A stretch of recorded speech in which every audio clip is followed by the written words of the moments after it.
je suis docteur en psychologie cognitive et expérimentale. Donc, j'ai obtenu mon doctorat en psychologie cognitive expérimentale en 2010 à l'université de Lyon. Suite à ce doctorat, j'ai fait un séjour postdoctoral aux États-Unis dans le laboratoire du professeur Goldstone. Et depuis septembre 2011, j'ai rejoint le laboratoire Epsilon et donc je suis enseignant-chercheur en psychologie cognitive, maître de conférence en psychologie cognitive. Bon, maître de conférence en psychologie cognitive. Au niveau de ma contribution scientifique au laboratoire, aujourd'hui j'essaye de conduire, donc nous essayons de conduire deux axes, deux thématiques plutôt de recherche. Une qui porte sur les liens entre perception et mémoire, et plus particulièrement on cherche à savoir comment on peut rendre compte de l'interface potentielle entre perception et mémoire.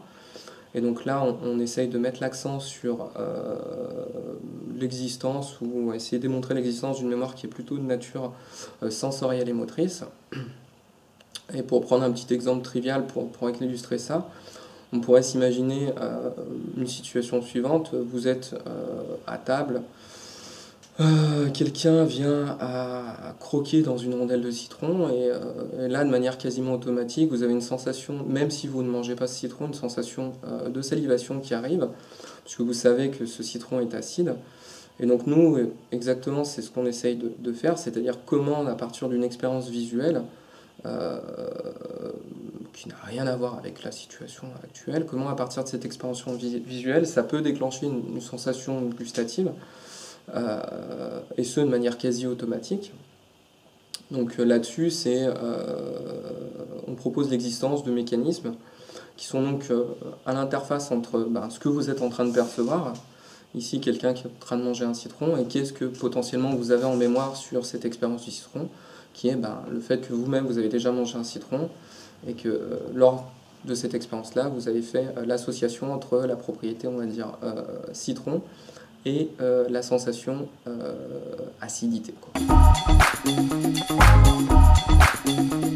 Et une deuxième chose qui nous intéresse particulièrement, c'est aussi comment rendre compte, à partir de ce qu'on a pu identifier comme étant des mécanismes qui font l'interface entre perception et mémoire, comment à partir de ces mécanismes-là, on va pouvoir rendre compte de l'efficacité du fonctionnement mnésique, et plus particulièrement comment on va pouvoir expliquer que notre mémoire elle est faillible, qu'il existe de nombreuses erreurs lorsqu'on utilise notre mémoire, notamment des faux souvenirs ou des erreurs de reconstruction de mémoire.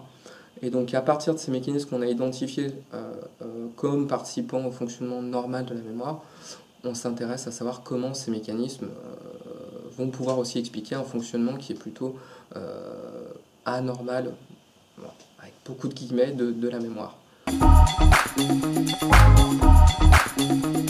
Je suis responsable aujourd'hui de la plateforme Epsilab, donc qui est une plateforme d'expérimentation en sciences, en psychologie expérimentale.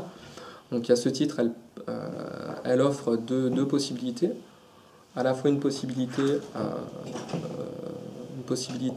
d'expertise, on va dire, scientifique, donc d'aide à la création et au suivi de protocoles expérimentaux.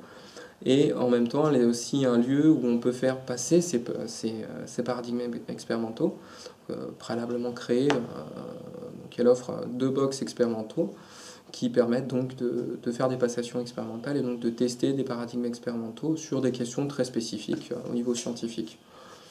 Et en termes de contribution aussi, je suis responsable de la cohésion au sein du laboratoire, et donc à ce titre, on s'occupe, avec une doctorante qui s'appelle Anne-Claire Large, d'essayer d'animer un petit peu la vie de groupe au sein du laboratoire.